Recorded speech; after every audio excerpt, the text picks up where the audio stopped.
बच्चों ये आपके पास जो क्वांटम फिजिक्स है, ठीक है, उसका आपके पास लेक्चर नंबर आपके पास 4th है। क्वांटम फिजिक्स में आपके पास मैंने एप्लीकेशन आपको कराया हुआ है आपके पास सेकंड लेक्चर में, कि आपके पास जो हार्मोनिक ऑसिलेटर है उसके पास ग्राउंड स्टेट की जो एनर्जी है वो क्या होगी। ऐसे आपके पास क्या है, हाइजेनबर्ग का अनिश्चितता के सिद्धांत के आपके पास क्या है, अनुप्रयोग है आपके पास। उसमें क्या निकालना आपको, हाइड्रोजन परमाणु के मूल ऊर्जा स्तर की ऊर्जा। तो देखिए आपके पास इलेक्ट्रॉन है हाइड्रोजन परमाणु में, आपके पास वो ये एच एटम, मैंने इसको सेंटर मान लिया। आपके पास कोई सेंटर है, नाभिक है, नाभिक है, इलेक्ट्रॉन आपके पास क्या है, कक्षा में घूमता है, रिवॉल्व करता है आपके पास इलेक्ट्रॉन। तो आपके पास ये क्या होती है, देखो ये अगर सेंटर है, नाभिक है, तो आपके पास ये क्या होती है बच्चों, रेडियस। अब ये मुझे क्या पता है कि इलेक्ट्रॉन कितनी रेडियस में है। ये कक्षा ऐसे भी हो सकती है, ये कक्षा आपके पास ऐसे भी हो सकती है, ये कक्षा आपके पास ऐसे भी, ये कक्षा इतनी भी हो सकती है, रेडियस चेंज हो रही है। तो मुझे पता है आपके पास क्या है कि इलेक्ट्रॉन, आपके पास जो इलेक्ट्रॉन में अनिश्चितता है कि इलेक्ट्रॉन कितना कहां होगा, तो सेंटर से r डिस्टेंस पर होगा। वो कक्षा इतनी भी हो सकती है, ये कक्षा इतनी भी हो सकती है, ये कक्षा इतनी भी हो सकती है। तो r डिस्टेंस पर आपके पास अगर इलेक्ट्रॉन है तो इलेक्ट्रॉन की स्थिति में अनिश्चितता क्या हो सकती है, r। ठीक है, तो हम इसको कैसे लिखते हैं कि यदि आप क्या करें, नाभिक को केंद्र माने, नाभिक को अगर क्या माने, केंद्र माने, तब आपके पास इलेक्ट्रॉन की स्थिति में अनिश्चितता, जैसे नाभिक वापस देख लीजिए आप, ये इलेक्ट्रॉन है, ये सेंटर है, तो इलेक्ट्रॉन आपके पास यहां पर, इस पॉइंट पर कहीं भी हो सकता, बट सेंटर पर नहीं होगा, क्योंकि सेंटर पर तो क्या होता है, नाभिक। तो इलेक्ट्रॉन यहां से लेके यहां तक कहीं भी हो सकता, और यहां से यहां तक क्या होती है इसकी डिस्टेंस, रेडियस। तो आपके पास क्या होता है, जो इलेक्ट्रॉन की स्थिति में अनिश्चितता होती है वो क्या होती है, r होती है।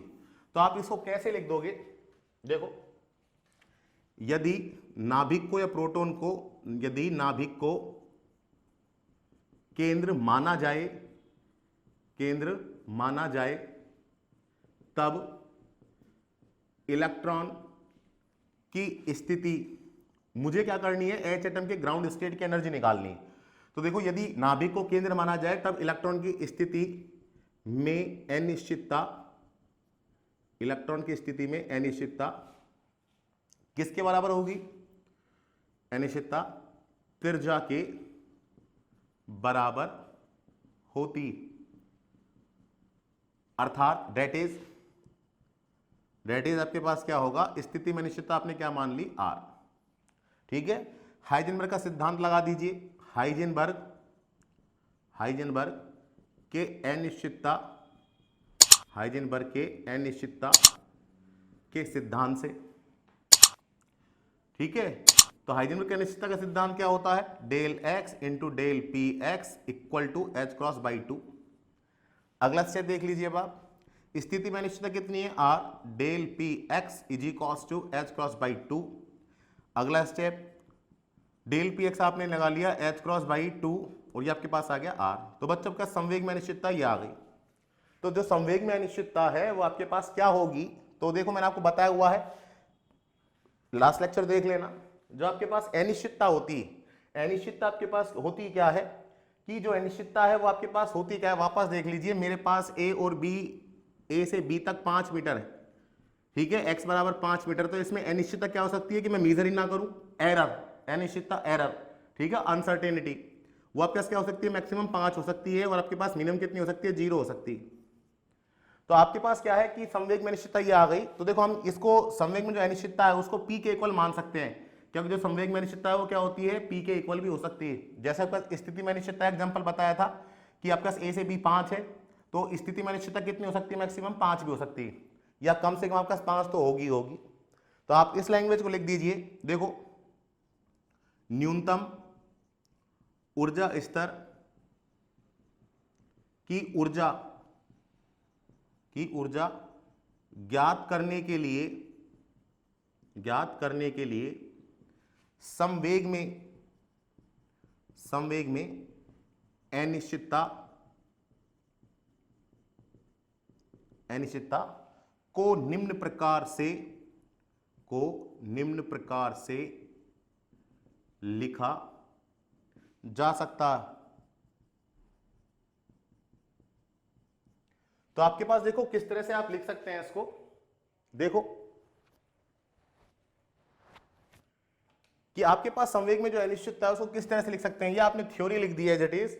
अब देखो जो आपके पास डेल पी है, उसको आप पी के इक्वल लिख सकते हैं कि जो संवेग में अनिश्चितता है वो पी के इक्वल हो सकती है। तो डेल पी एक्स कितना है बच्चों आपके पास, एच क्रॉस अपॉन 2r। तो आपके पास पी की वैल्यू क्या आ गई आपके पास, एच क्रॉस अपॉन 2r। तो ये आपके पास आ गई। अब हम एनर्जी पर आते हैं, तो ये आपको थ्योरी लिखनी थी। अब देखिए हम एनर्जी पर आते हैं। तो एनर्जी पर आते हैं तो देखो आपके पास मुझे निकालनी है एनर्जी।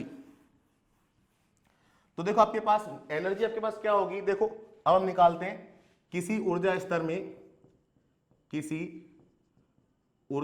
में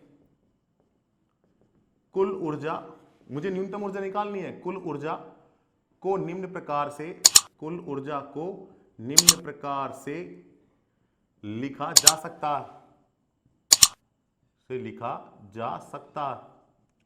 और कुल ऊर्जा को आप बच्चों कैसे लिख सकते हैं, टोटल एनर्जी आपके पास क्या होती है, kinetic energy plus potential energy. अगला स्टेप देखिए अब आप, तो काइनेटिक एनर्जी आपके पास क्या होगी, काइनेटिक एनर्जी आपके पास क्या होगी बच्चों, p²/2m प्लस जो पोटेंशियल एनर्जी है वो क्या होती है आपके पास, देखो पोटेंशियल एनर्जी क्या होती है, दो चार्ज हो तो पोटेंशियल एनर्जी होती है k(q1 q2) अपॉन r। तो यहां पर दो चार्ज कौन कौन से हैं, एक तो आपके पास नाभिक पर चार्ज है, नाभिक पर चार्ज कितना होता है Ze, इलेक्ट्रॉन पर चार्ज आपके पास -e। हाइड्रोजन परमाणु की बात करें तो Z कितना होता है A। तो आपके पास पोटेंशियल एनर्जी क्या हो जाएगी आपके पास, k E इलेक्ट्रॉन पर -e अपॉन r। तो आपके पास बच्चों काइनेटिक एनर्जी क्या हो जाएगी, ke²/r। अगला स्टेप देखिए आपके पास p²/2m होती है। अब अगला स्टेप देखिए p की वैल्यू रख दीजिए आप, इसलिए तो आपने पहले स्टेप में निकाल लिया था p कितना होता है। तो p² की वैल्यू रख रहा हूं मैं, देखो h क्रॉस का स्क्वायर अपॉन 4r², तो रख दी मैंने p की वैल्यू इंटू 2m माइनस का ke² अपॉन r। ये आपके पास टोटल एनर्जी आ गई। अब इस एनर्जी को मुझे क्या करना है, ग्राउंड स्टेट की एनर्जी बनाना, मिनिमम एनर्जी बनाना। तो मिनिमम के लिए आपका फिजिक्स में क्या करते हैं, देखो आते न्यूनतम ऊर्जा के लिए क्या होता है आपके पास, न्यूनतम या आपके पास जो मिनिमम है उसके लिए क्या करते हैं फिजिक्स में, डिफरेंशिएट कर दीजिए, उसको 0 के बराबर रख दीजिए। तो आप लिख देंगे DE किसके रेस्पेक्ट में करते हैं, देखो इसमें भी r में टर्म्स है, इसमें भी r में टर्म्स है, तो मैं DE upon dr is equal to 0। तो इस कंडीशन से आपके पास r की वो वैल्यू आएगी जिस पर एनर्जी क्या होगी, मिनिमम होगी। तो इसको इक्वेशन नंबर 1 दे दीजिए आप। अगला स्टेप देखिए आपके पास d/dr, तो आपके पास हो गया h क्रॉस का स्क्वायर अपॉन 8mr² माइनस का ke² upon r equal to 0। अगला स्टेप देखिए आपके पास क्या हो गया, अगला स्टेप आपके पास देखो डिफरेंशिएट कीजिए आप, तो h क्रॉस का स्क्वायर अपॉन 8m, r² है ऊपर चली गई पावर आपके पास, तो पावर आगे ले आओ, उसमें से एक माइनस कर दो, तो आपके पास ये हो गया minus ke² as it is, power आगे ले आओ, पावर में से एक माइनस कर दो, ये आपके पास हो गया इक्वल टू 0। इसको सॉल्व करते हैं आप, तो माइनस का 2h क्रॉस का square upon 8mr³ minus minus plus ke² upon r² equal to 0। अगला स्टेप देखिए आप, अगला स्टेप आपके पास क्या होगा, अब इसको सॉल्व कर लीजिए, तो आपके पास आ गया 2h क्रॉस का square upon 8mr³ equal to ke² upon r²। एक r से एक r कैंसिल आउट हो गया, तो आपके पास बच्चों क्या बचा, देखो एक r से एक r बचा, r को उधर भेज दीजिए, 2h क्रॉस का स्क्वायर अपॉन 8m, एक r उधर भेज दिया, k को इसके नीचे भेज दिया, ke² is equal to r। तो आपके पास बच्चों r की वैल्यू क्या आ गई, r की वैल्यू आपके पास आ गई 2 से 2 कैंसिल कर दीजिए, तो h कट का स्क्वायर अपॉन 4m ke²। ये आपके पास बच्चों r की वो वैल्यू आ गई जिस पर एनर्जी क्या आ जाएगी आपके पास, मिनिमम। तो इस r की वैल्यू को रख दीजिए इक्वेशन नंबर 1 में, तो फ्रॉम इक्वेशन नंबर 1, तो आपके पास देखो कैलकुलेशन क्या बनती है, E इज इक्वल टू, रख रहा हूं मैं वैल्यू h क्रॉस का स्क्वायर अपॉन 8m, r क्यों लगते हैं आप, तो इसका स्क्वायर हो रहा है तो h4, इसका करेंगे तो 16m² k² e4 minus ke² upon r। r कितना बच्चा आपके पास, h क्रॉस का स्क्वायर, r है आपके पास, तो आपके पास 4 चल गया ऊपर, 4m ke²।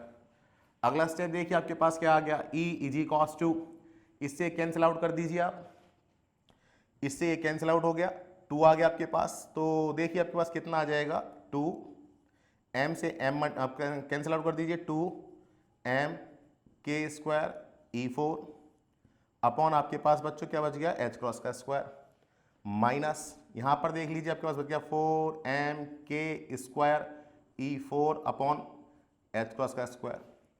आपके पास यहां पर देखो इसको सॉल्व करेंगे, ये 2 ये -4 तो आपके पास क्या गया माइनस का 2m k square E4 by h cross का स्क्वायर, ये क्वेश्चन नंबर 2। तो ये आपका कैलकुलेशन है। पहले आपने क्या किया, टोटल एनर्जी निकाली, total kinetic energy P square by 2m, potential energy ये होती है। फिर मुझे इसको मिनिमम करना था, तो आपने मिनिमम के लिए आपका कंडीशन लगा दी, डिफरेंशिएट किया और जीरो के इक्वल रख दिया। तो आपके पास बच्चों डिफरेंशिएट किया है, देखो इसको ये सारा डिफरेंशिएट किया है, तो आर की वो वैल्यू आ गई जिस पर एनर्जी क्या होगी, मिनिमम होगी। तो आपने इक्वेशन नंबर 1 में आर की वैल्यू रख दी, तो आपके पास जैसे आर की वैल्यू रख दी तो आपके पास ये ई कैसे आ गया, मिनिमम आ गया, ये ई मिनिमम आ गया। अब देखो इसमें सारी वैल्यू देखिए, अब देखो मैं मिटा रहा हूं, देख लीजिए आप इसको सारा। अब आपके पास क्या होगा, देखो यहां पर सारी वैल्यू आपको पता है, तो देखिए आपके पास चूंकि हम जानते हैं कि आपके पास बच्चों क्या होता है, m है, इलेक्ट्रॉन का मास कितना होता है 9.1 गुना 10 की घात माइनस 31 kg। जो आपके पास k है वो आपके पास कितना होता है 9 गुना 10 की घात 9 न्यूटन मीटर स्क्वायर अपॉन आपके पास कूलम स्क्वायर। इलेक्ट्रॉन पर चार्ज कितना होता है 1.6 इंटू 10⁻⁹ कूलम। h क्रॉस क्या होता है आपके पास 1.054 इंटू 10⁻34 जूल इंटू सेकेंड। ये सारी वैल्यू आपको पता है, रख दीजिए आप। तो आप रख दीजिए समीकरण नंबर 2 से, तो समीकरण नंबर 2 में आप रखेंगे तो आपके पास क्या आ गया, E minimum is equals to 2 m की वैल्यू क्या आपके पास 9.1 गुना 10 की घात माइनस 31, k की वैल्यू क्या आपके पास 9 गुना 10 की घात 9 का स्क्वायर, e की वैल्यू क्या है 1.6 गुना 10 की घात माइनस 19 की पावर 4 अपॉन h क्रॉस का स्क्वायर क्या है 1.054 इंटू 10⁻34 का स्क्वायर। अब बच्चों इसको आप जब सॉल्व करते हैं आपके पास जूल में आंसर आता है, जूल में आपको देना नहीं है, माइनस आ रहा है, माइनस लिख दीजिए और लास्ट में लिख दीजिए 13.6 इलेक्ट्रॉन वोल्ट। तो आपके पास जो हाइड्रोजन एटम है उसकी जो ग्राउंड स्टेट की जो एनर्जी है, मूल ऊर्जा स्तर की जो एनर्जी, वो कितनी आ जाएगी आपके पास माइनस का 13.6 इलेक्ट्रॉन वोल्ट, और उसका फॉर्मूला आपके पास ये होता है। ये तो ये आपके पास टॉपिक कंप्लीट है, और एप्लीकेशन जो हाइजेनबर्ग के एप्लीकेशन है उसके आने के चांस बहुत हैं पेपर में। तो ये आपके पास ये वीडियो कंप्लीट है आपका। ओके।